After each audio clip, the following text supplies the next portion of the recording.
Hello everyone, my name is Taegyu Kim from Purdue University. Today, I will talk about PASAN, a static analysis-based peripheral device concurrency bug detector for bare metal embedded applications. As you know, embedded systems use a variety of peripheral devices such as sensor, SD card, motor, and user interface port.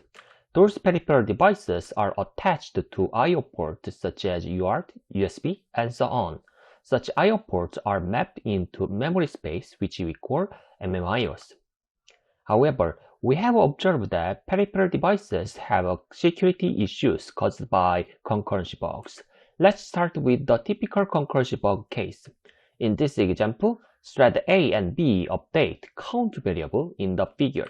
Then thread A's update can be ignored if a concurrent update happens. This happens because the count variable is shared by thread A and B. Therefore, we should put a proper lock to guarantee atomic update operation. However, in terms of concurrency bugs of peripheral devices, the problems are more complicated.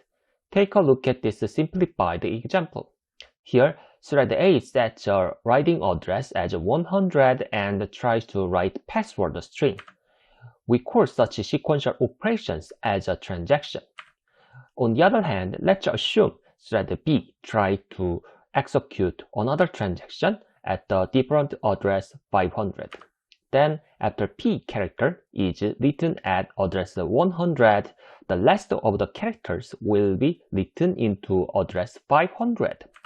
This can happen because an SD card is shared by thread A and B. Hence, we need to guarantee Atomicity spatially and temporally. Otherwise, security-critical data corruption can happen on file content, sensor value, and so on.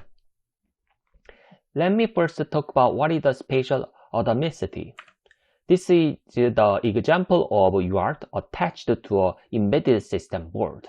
This can be used for various purposes such as share connection. Such a UART MMIO has a fixed range of memory addresses. We call the address range between the start and end address as a MMIO region. Such addresses within a MMIO region are assigned to registers in the figure to control the attached peripheral device. Such a region should be atomically accessed for correct device operations, which we call spatial atomicity. Next, let me explain temporal atomicity with the simplified SD card controller state machines. As shown in the previous password string example, each transaction consists of a sequence of instructions accessing MMIOs. We call such instructions as MMIO access instruction. Those instructions must be executed atomically to transit state machines and execute a transaction correctly. However, if such a state machine transition is interrupted, a transaction will fail, leading to even security-critical data corruption. Therefore, we should not enforce locks without considering state machine as shown in the figure. We should enforce locks to cover such a sequence of instructions while considering temporal atomicity. In consideration of both the spatial and temporal atomicity, we have developed PASAN to detect concurrency bugs for peripheral devices. First, PASAN takes the source code and the system board memory layout information such as system view descriptor or SVD as input. After taking input, PASAN identifies which MMIO access instructions can be executed concurrently. Then PASAN extracts the spans of transactions based on the identified MMIO access instructions. Finally, PASAN identifies which transactions can be executed concurrently and generate a report. Then let me explain how PASAN works. We first need to identify aliases of MMIOs and lock object using point-to analysis. To identify the MMIOs or aliases, we identify instructions accessing constant addresses. If a constant address falls within any MMIO region, we consider that such instruction access certain MMIOs as shown in the blue boxes. Furthermore, to identify all the MMIO accesses, we should track alias variables pointing to addresses of a MMIO region as well. You can see examples in the red boxes. Finally, we should track aliases pointing to lock object, as shown in the purple boxes. Such lock information will be used to check whether instructions can be executed concurrently. Next, we need to identify critical sections which we call lock spans using identified lock object. Such lock spans are enforced between the lock and unlock instructions. For example, you can find one red lock span and another purple lock span between the pair of lock and unlock instructions. We can find such lock spans through lock set analysis. Furthermore, such lock set analysis should consider core context. For example, there is the SPI write function, and this function calls both SPI write 1 and SPI write 2 functions. Also, there are lock and unlock instructions covering both SPI write 1 and SPI write 2 function call instructions. In this case, the lock span should cover not only the core instructions of the both functions, but also instructions executed in the both called functions. Then PASAN can find the complete lock spans in consideration of core context. Furthermore, we should extract transaction spans as well as lock spans. Each transaction span consists of MMIO access instructions. Their distances in the code are close because peripheral device drivers access MMIOs frequently, unlike application code. Furthermore, PASAN heuristically inferts transaction spans by counting the number of instructions between MMIO access instructions.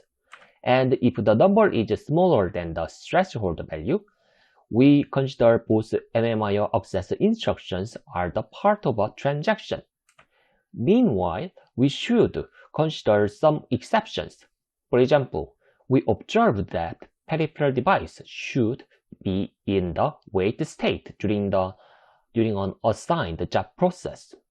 If that is interrupted by another job request or other MMIO accesses, the ongoing job can fail. Finally, PASAN detects concurrency bugs with identified lock and transaction spans.